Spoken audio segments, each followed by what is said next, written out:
Ride Companion tutorial. When you first open Ride Companion for the first time, it's going to ask you for some permissions. You must grant all those permissions in order for Ride Companion to work. Well, let's get started. At the top of the screen, in the blue bar in the very top of the app, you see three icons: the Google Drive icon, a Reports icon, and a menu icon. We'll get into those in a minute. Below that, you see a switch that says Auto App Switching. Okay, this switch is so you can turn off the Auto App Switching feature in Ride Companion. So while Ride Companion is active, it's always going to want to switch back to the primary rideshare app. And this is to keep it from to keep those apps online. So if you want to switch between the apps, you'll have to disable auto app switching. This will reset at the end of a trip.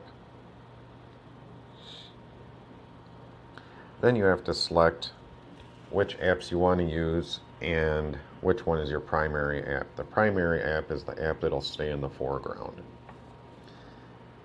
So as the primary app will have a blue box around it, and the secondary active app will have a green box around it. To switch between the two, just press on the icons multiple times. You can disable Uber or disable Lyft, and that's if you only want to use one app. Maybe you only want to use one app, so that's all you have to do. Next to those buttons, you have an expenses button. You press on that and you can enter in your expenses. Say gas, cleaning, tires, car washes, brakes, oil changes. Whatever your expenses are, you can keep track of it in your expenses. This will add up your expenses and show you the total for today, but it'll also log those expenses and show them in your report. Next to that, it says 20 credits remaining when you first open the app. Before those 20 credits expire, you have to watch an ad. Okay, and that ad, after you view it, will grant you credits. So you have to watch the entire commercial. It's usually no longer than 30 seconds. The way you can do that is either by pressing on the credits remaining button or just trying to back up out of the app when you're at 20 credits or less. So if I try and back up out of the app,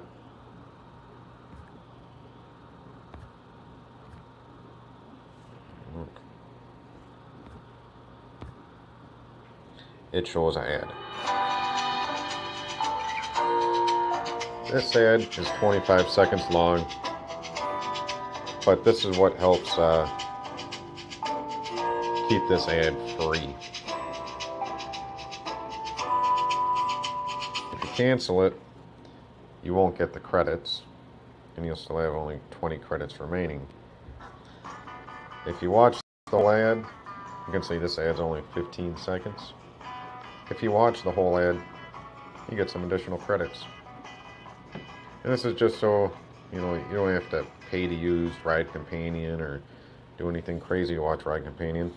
You'll get 25 credits, and that's usually pretty good. These credits are used for features in the app. So every time the app auto accepts a trip, it uses 1 credit. Or every time you use special features, like on the map, we have 3 special features. If you zoom to your location on the map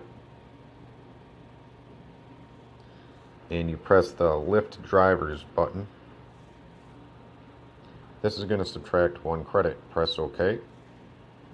It's going to find the nearby Lyft drivers. These are all the Lyft drivers in my area right now. This is live data directly from the Lyft API.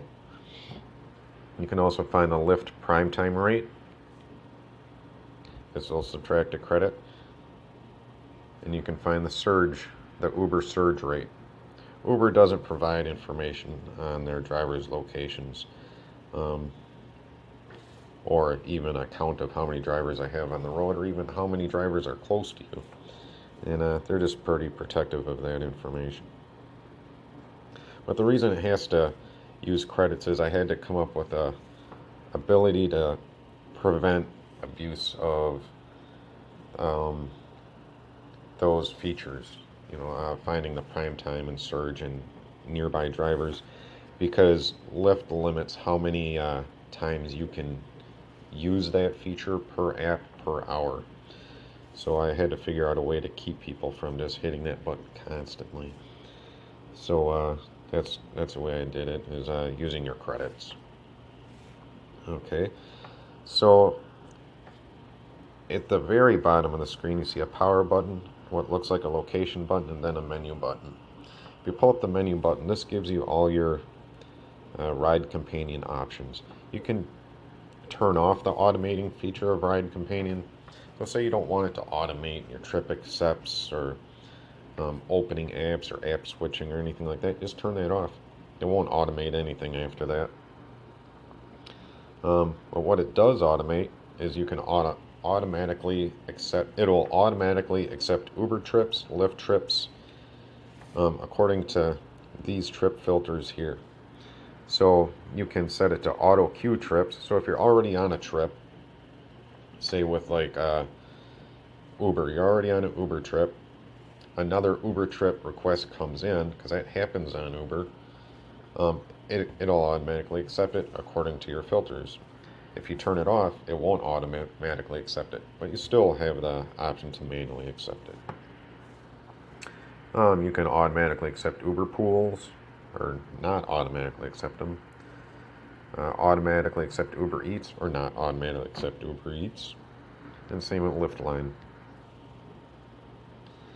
Okay, below this you'll see where it says max time. This is the maximum amount of time that you want to drive to pick up a passenger. Okay, so if a trip request comes in that's over, I have it set to 10 minutes. If it's more than 10 minutes away, maybe you don't want to drive that far. And that 10 minutes comes from the information that shows up on the request as it comes in. So usually the 10 minutes that Lyft or Uber says that your passenger is 10 minutes away, it's usually like 15 minutes. So I set mine to 10 minutes away. That means I'm going to accept a trip that's up to 15 minutes away. Okay, and then maybe I only want to accept passengers that have a decent rating. If passengers have a 3-star rating, they're usually pretty terrible. It takes quite a bit to get that bad of a rating as a passenger. So I usually have mine set at 3 or above. That way I'm not getting crummy passengers, and at least it's not accepting crummy passengers automatically. Anything that Ride Companion doesn't accept, you can still accept it manually. It doesn't reject those. Okay, so Ride Companion also has logging features.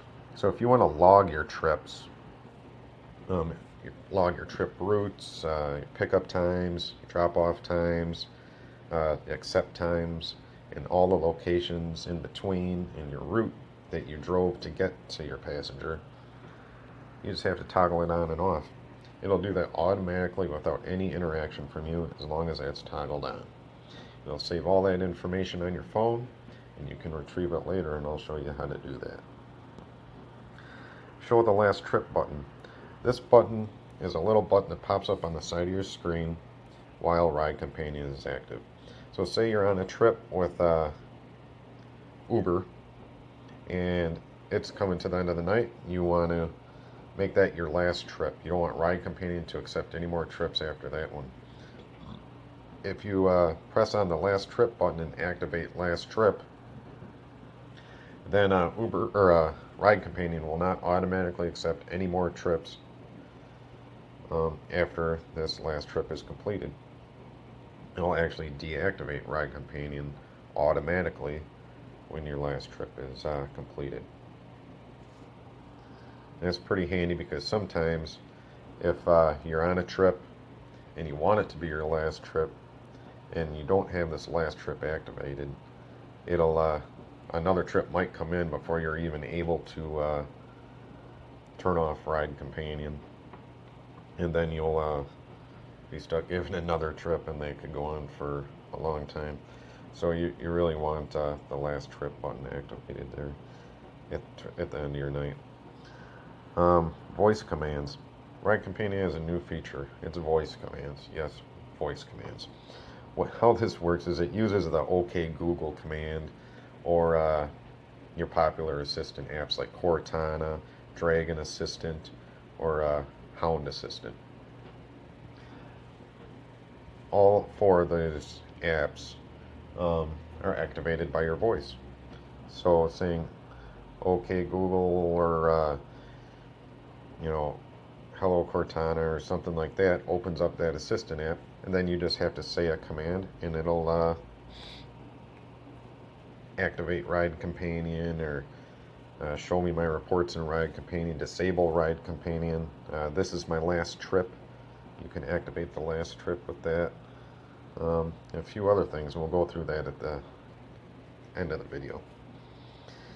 Notification sounds. So Ride Companion will play notification sounds to indicate certain activities in the app, like the automated activities. So if you don't want the notification sounds, some people think they're annoying, some people like them. Just turn them off or toggle them on or off. I like the notification sounds because then I know that if it accepted a trip or something, it's kind of handy to know that, because sometimes you're just driving along and you don't even know that it accepted a trip, if you're not watching the screen. So the notification sounds are handy. That's pretty much it for the settings. So now let's activate Ride Companion to see how this baby works. So what happens is you press the power button, it activates, a little chime comes on, that's the notification sound. It opens Uber, goes online, waits a second, goes to Lyft, goes online. Now you're online. Now you can see the last trip button inside there, and you can see this auto app switching. Okay, if I go to Lyft, it's going to automatically switch back to Uber. If I disable that auto app switching, it won't do that. So now I can go back to Lyft and it won't switch back to Uber. Okay, and that means I can just switch between the apps with no problem. Okay, now if I want to disable it, I can disable Ride Companion from a notification bar, or I can just press the power button again. So let's do it from the notification bar so we can see that work. Now it's bringing everything offline, and we're offline. Just like that. With no interaction from you except for pressing the power button. It's all automated. And you don't even have to press the power button anymore. You can just do it with voice commands. Now in the bottom center, you see what looks like a location button. If you press that, this is going to show your trips for today, yesterday, this month, this year, all your trips.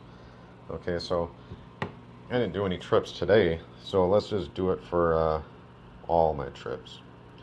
So it's going to show all my trips on the map. These are all the trips I've given this year. You can see there's some Lyft, some Ubers, some Uber Eats. If I press on them, it's going to give me some detailed information about those trips. So if I press on this Uber Eats trip here, it's going to tell me about it. It's going to show me what app, service, rider name, if it's able to pick it up. Sometimes it's not able to find the rider name. The surge value, the accepted location, accepted time, the pickup location, pickup time, of course drop-off location and drop-off time. Okay, those are all addresses it gives you. We'll close that. And you can see the little date code on the top of the bubble there for the Uber Eats trip. It's date and time and then the service. You can see that it grabs quite a few of these trips. So now I can go to report or reports button at the top. So let's say we want to see what a report is. Okay, so we click the reports button at the top on the main menu. It brings up this screen. Oops. If I hit the search button, it'll let me filter my trips by Uber or Lyft or both. Okay, if neither one is selected, it's going to show all my trips for both apps. I can find trips by today, yesterday, this month, this year, or all trips. Like I said, I haven't given any trips today, so I'm just going to say all trips. It's going to dig up all my trips, and here they are. There shows a report created at the top. Time to pick up, how much time I spent driving to pick up passengers. This is the time that you're really not paid for. Okay, from the time you get a request to the time you pick up the passenger, it says I spent 5 hours and 18 minutes just driving to pick up passengers. Time on trips, 2 hours and 33 minutes. You can see I'm spending more time driving to pick up passengers than I'm actually driving them. Miles driven, I've driven close to 200 miles and trips, and I've given 30 trips. My total expenses, you can see the expense breakdown. Now say you accidentally enter an expense, okay, maybe you just want to delete it. Okay, you can delete it, you can change it, whatever. Okay, and here's a trip. Here's all your trips, or all my trips that I've given. You can see that gives pickup times, time to pick up, certain times. And then the date and time next to it is the request accepted time. You can see the service. The category is the app name, surge value, trip distance. That's the total trip distance from the time you accepted the request to the time you drop off the passenger. And time, and the times on the side there. Now say there's a trip you want to take out of your report. It was a trip that came in, it just got canceled. Maybe you don't care to use that. Oh, and if you do have a canceled trip, say a passenger cancels the trip, under service it'll show up as canceled. Okay, I haven't had any of those, I don't think. I haven't had any of those. But if you do, it'll show up as canceled. But anyway, you can click on these trips. It'll give you an option. You can either delete the trip or you can show the trip. If you press show the trip, it's going to show it on the map. Just like that. It'll show you the black arrow icon is when the request comes in. The green location icon is where you picked up the passenger. And the red flag is where you dropped off the passenger. And it says Google Maps. You can zoom in on it. Just like that. Just by pinch to zoom. Just like that. Alright, so now let's explain the backup option. So I use Google Drive to back up. I have to pick my account. After I pick my account, it's going to say ready to backup. Okay, I already have some backups, so I can press the refresh button in the upper right corner, or I can swipe down to refresh. And that's going to pull a list of my backup files from Google Drive. You can see I made a backup on September 6th and a backup on September 1st.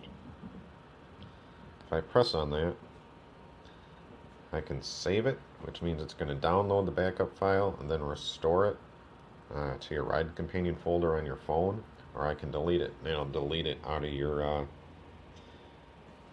off of your Google Drive. If you want to create a backup, all you have to do is press the plus button in the lower right corner, and just like before, you select what trips you want to back up. If I want to select all of them, it's going to back up all of them. It's going to tell me how many files are backed up. So there's a lot of files associated with your trips. So, in the lower left corner, after it creates the backup file, it's going to say send files to drive. You press that button, and this is where it sends that information to Google Drive. You can see that's the file name, Google account, and your Google Drive folder. So we just hit save. Backup successful. If we swipe down, that file shows up. Then we can just delete it, save it, whatever we want to do. If we want to restore it, we just hit the save button. Backup restored. So if you uninstall Ride Companion, these files will always be on your Google Drive. Say you uninstall it, you switch phones or something like that. All you have to do is go to the backup drive menu that we're on now and just swipe down and restore them, and all your files will come back to your phone as if they were on the other phone or in the past. No problems. So that's Ride Companion in a nutshell. That's how it works. I hope you use it, and I hope you like it.